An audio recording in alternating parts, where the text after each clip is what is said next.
Moj hobi ima ekološku primjenu, s tim da vi jednu plastificiranu vrećicu možete zamijeniti jednim jako lijepim unikatnim cekerom. Moje ime je Hlimana Šišić, imam 31 godinu.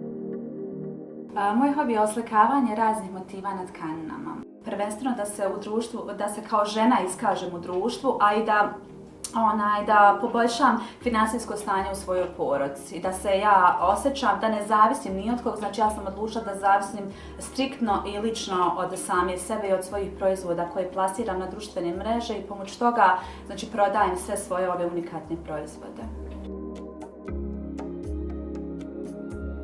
Prije 2 godine sam bila na tehnici dekupaža. To je bilo jedno divno druženje, ali ja se jednostavno nisam pronašla u toj tehnici.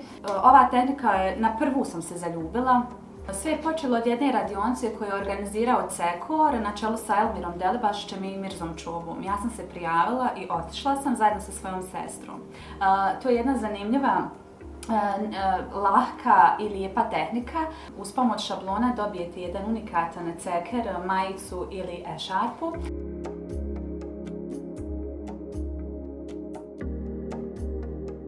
U mom slučaju iziskuje jednu lijepu i pozitivnu energiju koju ja prenosim na svoje radove kad ih radim.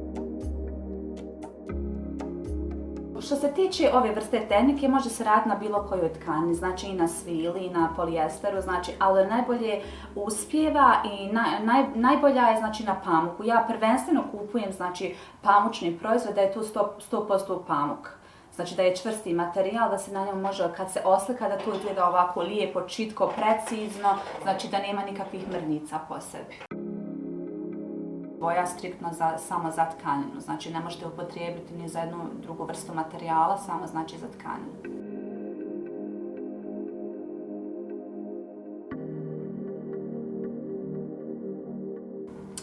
Ja znači trudim se da svaki moj proizvod bude unikatan i prvenstveno da sam ja zadovoljna, pa samim tim i kupac će biti zadovoljan onim što mu ja prodam.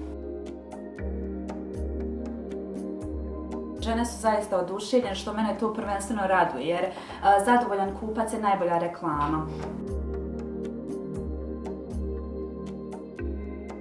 I ovom prilikom želim da se zahvalim svim svojim kupcima koji su mi na bilo koji način i vi i podršku koju su mi dali, znači oni će se sami prepoznat, znači više njih je dosta više puta je naručilo neki proizvod, nisu ostale samo na jednom, znači više puta sam imala od jednog kupca narudžbi, što mene prvenstveno raduje i što me je dojmilo, znači da su žene prepoznale moj trud i rad kroz moje proizvode.